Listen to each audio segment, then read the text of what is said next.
ጤና ይስጥልኝ የኢትዮ አምባ ተከታታዮች እንኳን ለትንሳኤ በዓል በሰላም አደረሳችሁ እያልን የሰዓቱን ሰበር መረጃ ይዘን ቀርበናል። ቻናሉን ላይክ፣ ሼር እና ሰብስክራይብ በማድረግ ቤተሰብ ይሁኑ እንላለን። ወደ መረጃው አለፍን። የጨረቃ ተጓዦች በሰላም ምድር ደረሱ። በጨረቃ ዙሪያ ለ10 ቀናት ያደረጉትን አስደናቂ ጉዞ በስኬት አጠናቀው በፓሲፊክ ውቅያኖስ ላይ ያረፉት የናሳ ጠፈርተኞች በአሜሪካ የባህር ኃይል መርከብ ላይ ሲደርሱ የሚያሳዩ የመጀመሪያ ምስሎችን ናሳ ይፋ አድርጓል። እነዚህ ታሪካዊ ፎቶዎች ጠፈርተኞቹ በሰላም ምድር ሲረግጡ ያለውን ደስታና አቀባበል ያሳያሉ። የሰው ልጅ በጠፈር ምርምር ታሪክ ውስጥ አዲስ ምዕራፍ የከፈተው የናሳው አርቴሚስ 2 ተልዕኮ በታላቅ ስኬት ተጠናቋል። 4 ጠፈርተኞችን ያሳፈረው የኦሪዮን መንኮራኩር በጨረቃ ዙሪያ ካደረገችው አስደናቂ ቆይታ በኋላ አርብ ምሽት በፓሲፊክ ውቅያኖስ ላይ በሰላም አርፋለች። የዚህን ታሪካዊ ጉዞ ዋና ዋና ኩነቶች እነሆ። በምስራቅ አቆጣጠር ከምሽቱ 8 ሰዓት ገደማ መንኮራኩሯ ውቅያኖስ ላይ ስታርፍ የ1 ዓመት ዝግጅትና የ7 ቀናት የጠፈር ቆይታ በድል ተደምድሟል። ተጓዦቹ የሰው ልጅ ከዚህ ቀደም ደርሶበት የማያውቀውን ጥልቅ ህዋ በማሰስና ከምድር በጣም ርቆ በመጓዝ አዲስ የዓለም ሪከርድ ማስመዝገብ ችሏል። የዚህ ተልዕኮ ስኬት ናሳ የሰው ልጅን በድጋሚ በጨረቃ ላይ ለማሳረፍ ለሚጠብቀው አርቴሚስ 3 ተልዕኮ ትልቅ መተማመንን የፈጠረ ሲሆን ወደ ማርስ ለሚደረገው ጉዞም እንደ ትልቅ መነሻ ተወስዷል። በአሁኑ ወቅት 4ቱ ጀግና ጠፈርተኞች በጥሩ ጤንነት ላይ የሚገኙ ሲሆን አስፈላጊው የሕክምና ክትትል ተደርጎላቸው ወደ ቤተሰቦቻቸው በመመለስ ላይ ናቸው።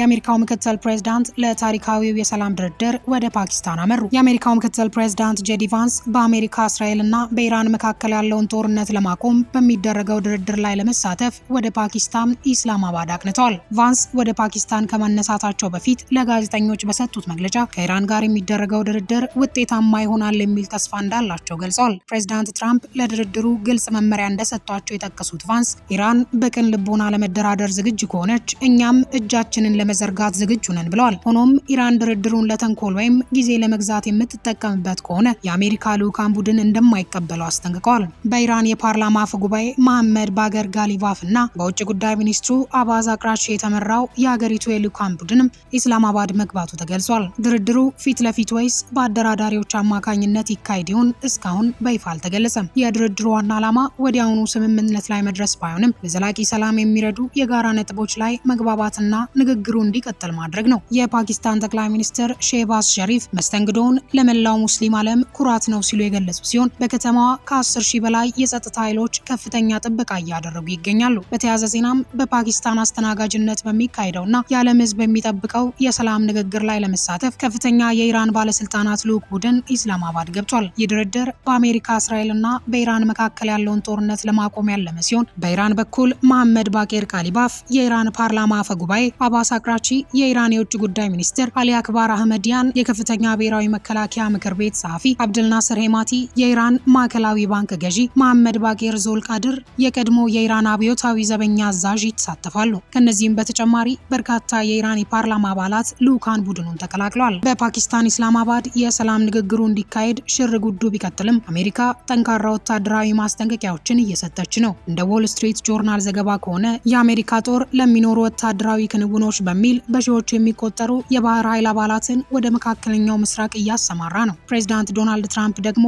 የሰላም ንግግሩ ስኬታማ ካልሆነ የአሜሪካ የጦር መርከቦች በድጋሚ በኢራን ላይ ጥቃት ለመሰንዘር በተሻለ ትጥቅ እየተዘጋጁ መሆኑን እንደገለጹ ኒውዮርክ ፖስት ዘግቧል። አሁን በአንድ በኩል ዲፕሎማሲያዊ ጥረቶች ሲደረጉ፣ በሌላ በኩል ደግሞ ከፍተኛ ወታደራዊ ውጥረት ነግሷል። ድርድሩ ካልተሳካ ለጦርነት ዝግጁ ነን ሲሉ ፕሬዝዳንት ትራምፕ ለኢራን ጠንከር ያለ ማስጠንቀቂያ ሰጡ። በአሜሪካና በኢራን መካከል በፓኪስታን የሚካሄደው ወሳኝ የሰላም ድርድር ውጤት ከመሰማቱ በፊት ፕሬዝዳንት ዶናልድ ትራምፕ ሀገራቸው ለሌላ ዙር ጦርነት ሙሉ ዝግጅት እያደረገች መሆኑን በይፋ አስታወቁ።